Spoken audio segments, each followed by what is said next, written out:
What you're about to see is only a drill. This is a triannual mock accident put on by the Denver Emergency Services. So the scenario is that there's been a distracted driver that has collided with another vehicle. Let's take a look at the situation. Okay, so today's demonstration has two main goals. One is to impress upon you the importance of driving responsibly, especially as it relates to avoiding intoxicants and eliminating distractions while you're driving. The other one is just to give you an idea of what a serious emergency response would look and feel like in a bad accident, just in case you found yourself in one. We typically bring this demonstration out every 3 years. We do it around prom time, mainly because that event tends to be a convergence of a lot of distractions and some risk of people using intoxicants, although I know all the Denver students will be free from drugs and alcohol, I'm sure.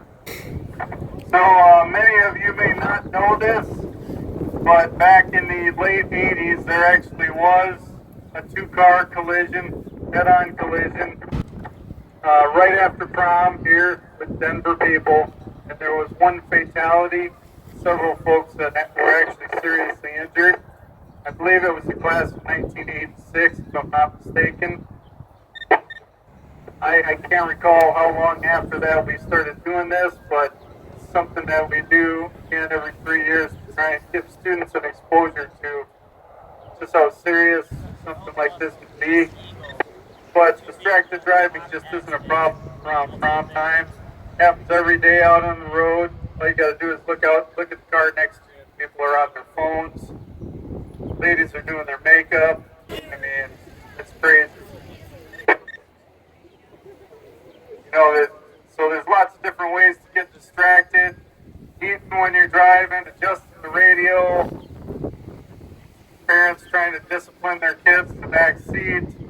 I mean, anything that takes your eyes off the road for just a minute or a second even can cause you to end up in a head-on collision, especially in our area of the world where we have a lot of two-lane highways. The only thing that's separating us from crashing right into each other is that painted line on the road. The other thing that I know some of you young ones need to worry about in terms of distractions is, everybody's got to be cool, right? When you're hanging around with your friends, laughing and joking, got to be the glass mounted in the car. That causes a lot of distractions. But these days, cell phones are by far the worst distraction that I think we have out there. Somehow, even the old dogs like me have got to be trained to respond to those things every time they make a sound. You gotta know who texted. You gotta know what that noise means. And you can't just avoid picking it up. It's really difficult to just let it sit there on the seat and wait until you get to your destination to take a look at it. But I would urge you to try and discipline yourself to do that, because all it takes is that 1 second to take off of the road and you're in the next lane getting ready to get into a head-on collision. Or you're not paying attention when the other guy does it and you're not ready to react to it. So what I'd ask you to do as you watch this scene is imagine what it would be like for you or others to be in this situation and deal with the consequences. And ask yourself whether looking at the last text or Snapchat is worth someone's life. The Denver Fire Department had put on this drill along with the Denver Ambulance Service, the Denver Police Department, Kaiser-Corson Funeral Home, and AirCare to show students at Denver High School the consequences of distracted and or intoxicated driving.